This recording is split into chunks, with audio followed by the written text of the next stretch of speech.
السلام عليكم ورحمة الله نحمده ونصلي على رسوله الكريم أما بعد প্রিয় দেশবাসী,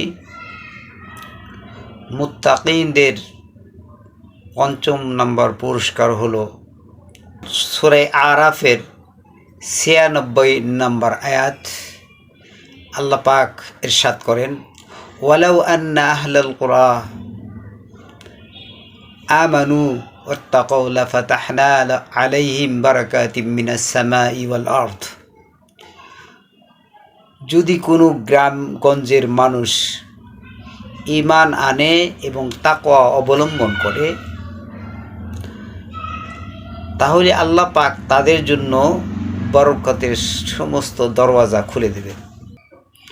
আপনি ঘরের মধ্যে যদি স্বামী স্ত্রী দুজনই মুত্তাকিন হয়, পরহেজগার হয়, ওই ঘরের মধ্যে আল্লাহ রাব্বুল আলামিন এমন বরকত দান করবেন আপনি কল্পনাও করতে পারবেন না। আল্লাহ পাক আপনার ওই ঘরের মধ্যে গায়বী রহমত, গায়বী সাহায্য নাজিল করবেন।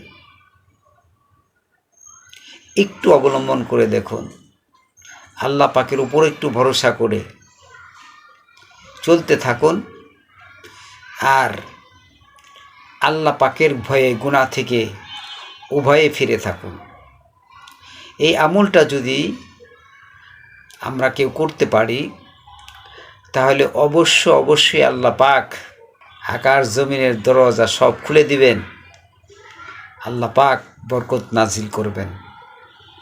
ঠিক এরকমভাবে নিজে মুত্তাকিন হই, নিজের স্ত্রী পরিবার সকলকে মুত্তাকিন হওয়ার জন্য তালিম দেই, দাওয়াত দেই।